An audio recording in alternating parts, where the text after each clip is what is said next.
Sebentar lagi para diakon kita, anak-anak kita yang terkasih ini akan ditabiskan menjadi imam. Para diakon tentu bahagia. Tentu pula segenap anggota keluarga merasakan hal yang sama.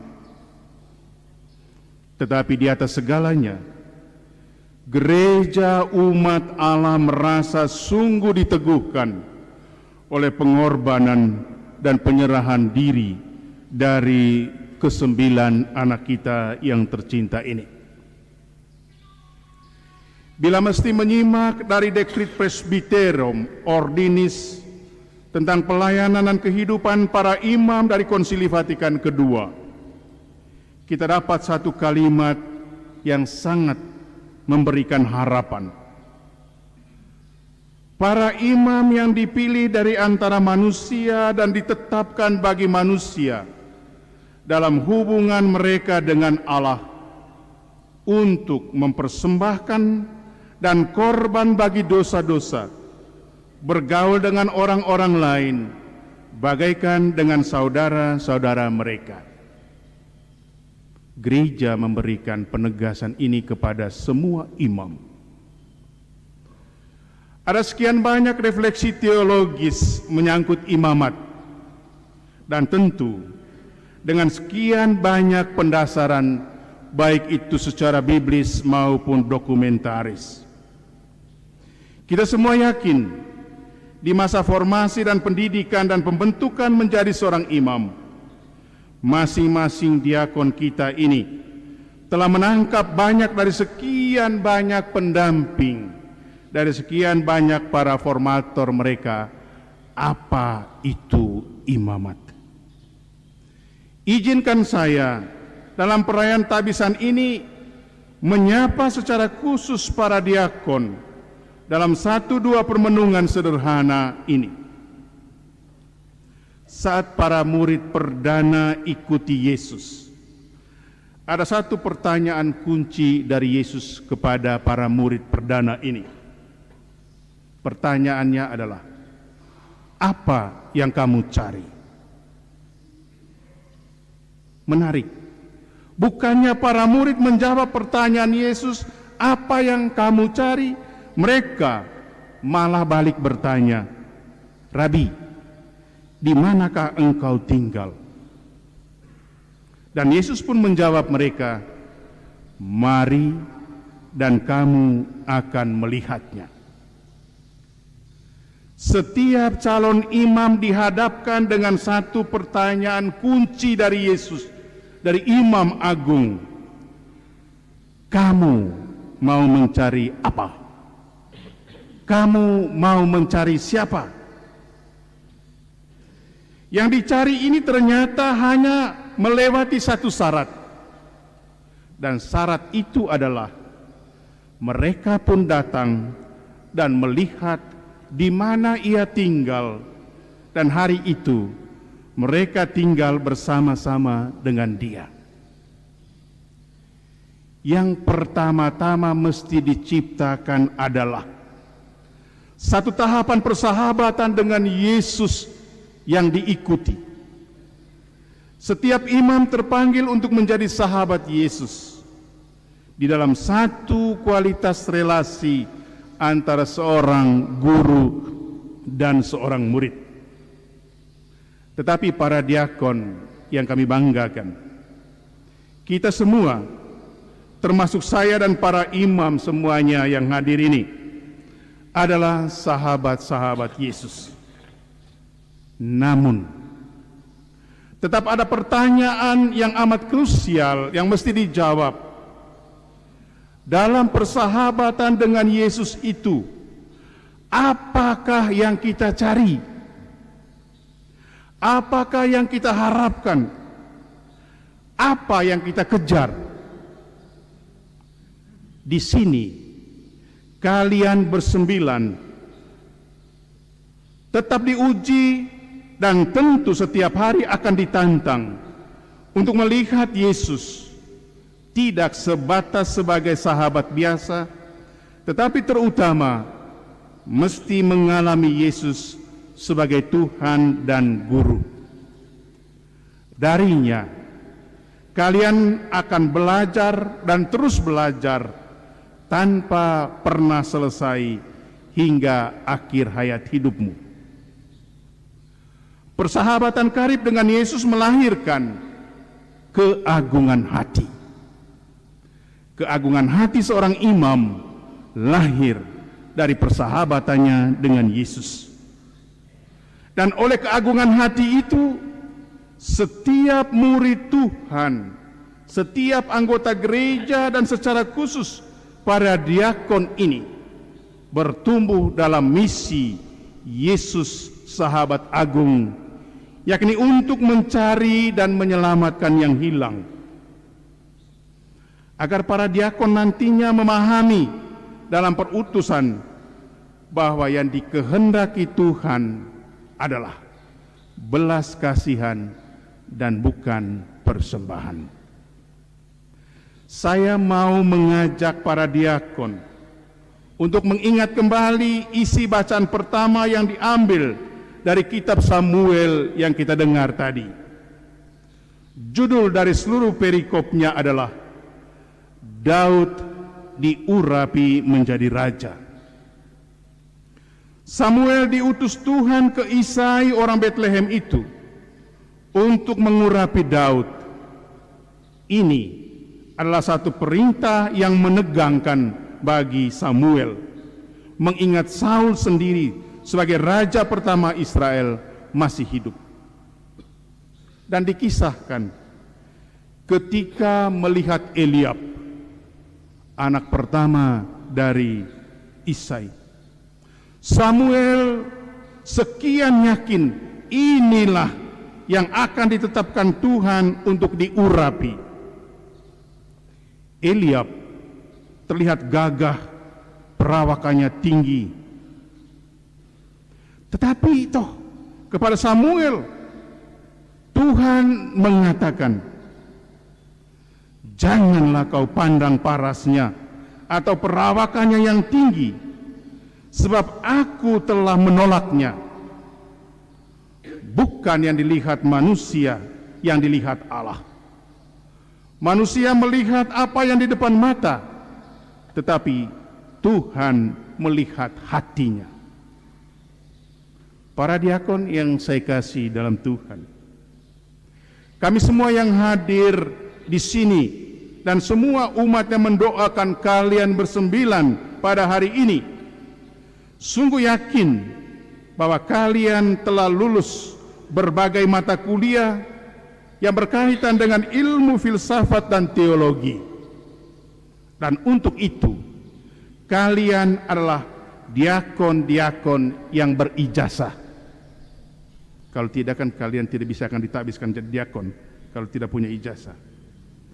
Tetapi yang terutama bagi gereja, yang terutama bagi umat Allah, dan bahkan bagi dunia luas, seturut nafas dari bacaan pertama adalah bahwa kalian kelak akan menjadi imam, akan menjadi gembala, akan menjadi pemimpin umat teruji yang memiliki kualitas hati, bukan kertas ijazah.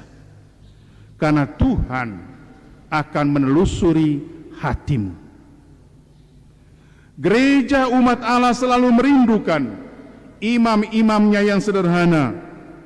Gereja selalu merindukan imam-imamnya yang rela berkorban, imam yang punya kesabaran, mendengarkan, tahan uji, pantang menyerah, bijaksana, solider, dan deretan kebajikan hidup lainnya sebagai imam. Harapan umat yang mungkin tinggi tentu menantang zaman ketika para imam, ketika kita semua tergoda untuk menghayati cara hidup selaras zaman, atau yang sering disebut imam yang ngetren, imam yang up to date, imam zaman now, imam yang populer, imam yang biasa berorientasi pada kuasa, jabatan, pada harta kekayaan, dan pada segala yang beraroma ingat diri. Zaman yang semakin berkembang ini memang sungguh sangat menantang apabila kalian tidak mawas diri. Bukanlah kisah baru dan kisah yang mengejutkan ketika berbagai macam berita saat ini yang menyoroti cara hidup dan perilaku imam gereja Tuhan yang sungguh jauh dari harapan. Saya teringat pada audiensi umum Paus Fransiskus pada tanggal 6 Oktober yang lalu. Paus ungkapkan rasa malu dan keprihatinan yang mendalam atas situasi yang terjadi di Prancis. Ketika gereja sendiri tak sanggup menjadi rumah yang aman karena perilaku para klerusnya. Para diakon yang kami banggakan, di zaman yang makin berubah ini, hendaknya kita senantiasa dimatangkan dalam seluruh kepribadian dan melalui kesaksian hidup kita. Tentu kita tak sebatas untuk meraih cita-cita telah ditabiskan menjadi imam pada hari ini. Bukan cuma itu.